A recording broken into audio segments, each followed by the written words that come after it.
Take podcast. I'm Brett Gustafson, an elementary principal in Minnesota, and I love to read, which is why we're coming at you with the Super Bowl of Book Talks. We've got 16 educators who each took 30 seconds to share their favorite children's book. Just for fun, we divided the educators in half. 8 are in school leadership positions. We're calling them lead learners. The other 8 we're calling literacy legends. It's going to be epic. Check this out. Now, speaking of literacy legends, I want to introduce you to Jen LaGarde, somebody who also loves books and all things bedazzled. Jen, my co-host, before we get to the 16 book talk videos, how will we even know who wins this thing when it's all said and done, Jen? How can teachers, classrooms, and book lovers everywhere vote for their favorite book talks? Oh my gosh, it is so easy, Brad. You can either tweet your votes to hashtag 30-second book talk, or you can use the URL that's on your screen to submit your votes online. Once all the votes are tallied, we'll announce who's going to be moving forward, and eventually someone will be crowned World Book Talk Champion. Of course, everybody who participates in the challenge is a winner, but there can be only one champion. Tell them what they win, Brad. Oh, no, you didn't. Jen, tell them what they win? Simply talking about the books we love is a victory. Okay. Just for fun, we're also going to throw in a digital badge. It's called the Vince Lumbucki Trophy right here. Huh? You get it? Vince Lumbucki? All right, the crowd goes wild. Or not. Let's do this. Our first 4 lead learners include tech coordinators, elementary principal, director of innovation. Here we go. Let's do this. Sheena, tell us how the Giving Tree starts out. The Giving Tree starts out with a boy and an apple. Giving Tree starts with that boy and that apple and takes us down a long road of a lasting friendship. A friendship that shows kindness, sincerity, selflessness, ultimately showing that true time with the person you care about makes all the difference in the world. The Giving Tree is a great book on the depiction of what a true friendship should look like. Definitely check this book out. Today we're taking a ride with Mr. Edward Tulane from the book The Miraculous Journey of Edward Tulane by Kate D. Camillo. This journey starts off on Egypt Street where a China rabbit is loved by a little girl named Abilene. They go on a trip and Edward is thrown overboard. This is where the journey to find what love is begins. On his way, he meets Lawrence a fisherman, Bull a hobo, and so many more friends. You will have to read to find out if Edward ever gets back to Abilene and truly finds love. My name is Amber Tiemann. I'm the principal of an elementary school here in Wiley, Texas. I wanted to talk to you today about my favorite book, A Chair for My Mother by Vera Williams. This book is a Caldecott winner book, and it tells the story of a young girl who's gone through some hardships with her mother and her grandmother and what they've done to overcome them. This story is about perseverance, it's about grit, and it's about working hard to get what you want and how when everybody comes together, everything works out. Thanks!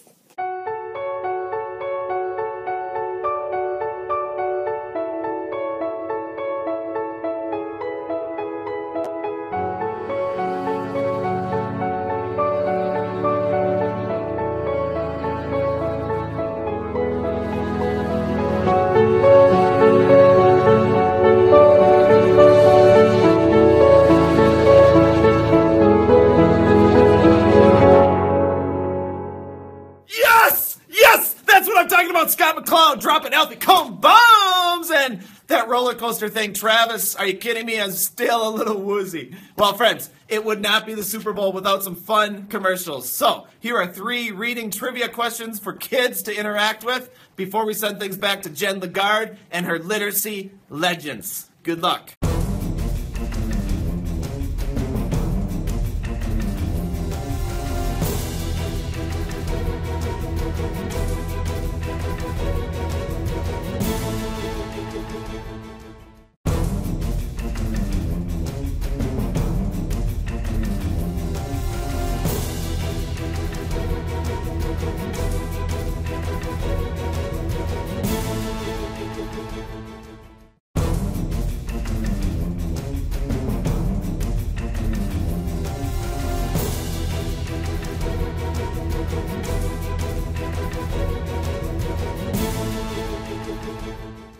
Jen, did you see that? 23%? This is not happening! But On to better things. What did you think of those lead learners in our first 4 book talks? Oh my stars, those were amazeballs, Brad. The lead learners certainly set a high bar with those book talks, but I think they got a little competition coming their way from our first four literacy legends, whose selections range from the super sad to the absolutely hilarious. Take it away, Tiff. Like most middle schoolers, sometimes Fern just feels kind of invisible. Her dad is super busy at work, her mom's a little bit kooky, her older siblings are busy with their own lives, and she's often stuck dealing with her cute but annoying little brother. When a family crisis takes place, Fern has to deal with some really big life questions.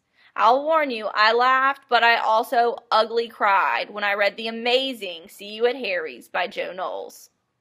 We're the Brograrians, and we're here today to throw our support behind The Absolutely True Diary of a Part-Time Indian by Sherman Alexie for President of the United States. But why would we support a book for the President of the United States? The answer is clear. Because this book confronts social injustice. The main character, Arnold Spirit, Also known as Junior, is fun-loving and resilient. throughout the novel, he managed to remain true to himself and his community. Mostly because this book has wonderful art by Ellen Forney. And Sherman Alexie is a comical genius. Love the book, highly recommend it. That's why you should vote for it for President of the United States of America. Get swept away with the fantastic flying books of Mr. Morris Lesmore, New York Times #1 best-selling book for 2012, and also was adapted into an Academy Award-winning story short. This book is sure to please as you use it with an augmented reality app that brings the book to life right before your eyes. Enjoy this book, share it with a friend. Oh, this book, this lovely, lovely book. Leslie Connor reeled me in on the first page and did not let go. I cannot wait to celebrate this beautiful and poignant novel in March 2016. I wish I were Perry T. Cook's teacher librarian. I would thank him for telling the residents stories, commend him for his bravery, and encourage him to tell his classmates about the power of counting all the small good things that happen to us every day. We all need someone like Perry T. Cook in our lives. I heart how John Schumacher's book teaches us how reading and books can help us be better people and friends. I cannot wait to see our next set of book talks. But first, I think it's time for a commercial break. Do you often find yourself bored? Hello, I'm Dr. Big Ron Crowley, and I have the perfect prescription for you. It's called reading books. Side effects of reading may include having fun, being excited, becoming smarter, and doing better in school.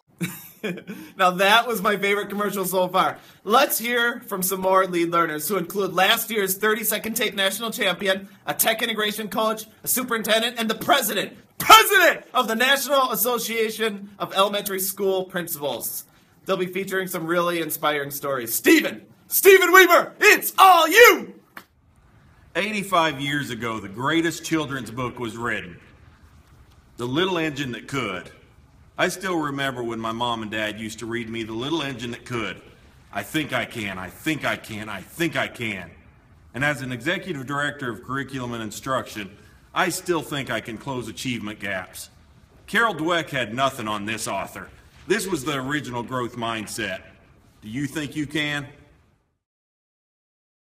I Love My Hair. It's a beautifully articulated book of art about self-acceptance. The main character is Kiana. I love how when she's sitting with her mom and how her mom leans in close and asks her, "Do you know why you're so lucky to have this head of hair?" Kiana's mom used rich poetic descriptions. She described her beautiful afro as a globe as round as the world. Now this book isn't just about hair. It's about love and family and positive self-image. Hi, I'm Pam Hernandez and this is my dog Charlie. Charlie can be an adventuresome guy, likes to get outside and sneak around, and I think have his own adventures, which leads me to tell you about my favorite children's book, The Night I Followed My Dog. It's 10 p.m. Do you know where your dog is? This great book, written by Nina Layden, tells about a dog and the crazy adventures he goes on at night. Oh, my goodness, there he goes now. I wonder what he's going to be up to. It's my passion and love. I want to instill it in others. In fact, I've got 4 children. I read every night to them at home, whether I'm home or traveling. This book, Wonder, about Augie, an ordinary boy with an extraordinary face entering public education for the first time. That it's written from all the perspectives of his friends, his family, and himself, everyone except the bully. Wonderful story about friendship, about courage, and how he overcomes these to be a successful student at his middle school. Yes! Amazing! Unbelievable! The Vincent bookie has already won! Stephen, Patricia, Pam, the lead learners have done it! They have done it! They have done it! Hey, not so fast, Brad. We still have 4 more book talks coming your way from the Literacy Legends. Take it away, Molly and Tavia. Hi, I'm Tavia. And I'm Molly, and we're talking Crenshaw. Catherine Applegate knows that sometimes kids deal with tough issues. Jackson's forced to deal with some grown-up problems, and an old pal named Crenshaw reappears in his life. Crenshaw, you're really good at getting his mind off the struggles his family is facing and doing what imaginary friends do best, keeping us company. You're always popping up anytime Jackson is upset and worried. You teach us to enjoy the magic while we can, and that imaginary friends are like books, created, enjoyed, dog-eared, and creased, and tucked away until needed again. I'd like to recommend Jason Reynolds' The Boy in the Black Suit, a wonderful book about loss, grief, healing, and how we can move on. It's about a young man named Matt who's suffering after the death of his mother from cancer. Matt takes a job at the local funeral home where he processes his feelings and connects with other people who are also grieving. It's a beautiful book. I cried through the whole thing. You'll definitely need a Kleenex, but you'll appreciate the story. Hey, have you ever eavesdropped on someone? Well, George and his parents move into an apartment in Brooklyn, and that's where George meets Safer. Safer runs Spy Club, and pretty soon George and Safer are listening in on people's conversations, and they're watching people in their apartment building. But when the spying gets out of control, that's when secrets get revealed, and you will start to wonder, what's the difference between a secret and a lie? Read Liar and Spy by Rebecca Stead. Hi, my name is Pernille Ripp. I am a 7th grade English teacher in Oregon, Wisconsin, and creator of the Global Read Aloud. And I am terrible at recommending books because I love so many books. I'm coming to you from our classroom that is filled with many, many books for my amazing students. I have to pick one, though. So for 2016, the book that you need to read is the book Pax by Sarah Pennypacker. This is an advanced review copy, but it comes out in February. And trust me, every classroom, 4th grade and up, should have this book in their hands. And who knows, it might just be on the Global Read Aloud contender list. Holy cow, this competition is going to be fierce. Of course, I think the Literacy Legends should take home the Vincent Bookie Prize, but ultimately the choice is yours. Isn't that right, Brad? So true. You decide by voting via the hashtag on Twitter, 30-second take, or by using this ballot. There's a link and a Google form. Voting is super easy. Remember, only 2 lead learners and 2 Literacy Legends are moving on to the next round of the bracket. Voting is open until the final whistle of the real Super Bowl, because, you know, this is not the real Super Bowl, right? Jen and I will be back after February 7th. We can't wait, everyone. Here's a final commercial. Take care. And now, Deep Thoughts by Ron Crowley. One time I decided to give a book talk about a book that I hadn't even read yet. It didn't go very well.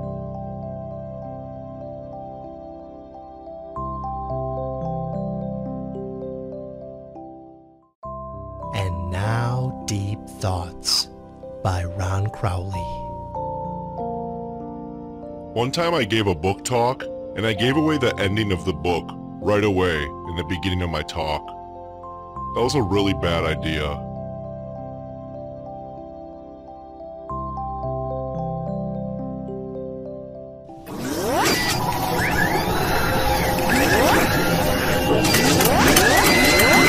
Join the conversation and connect today.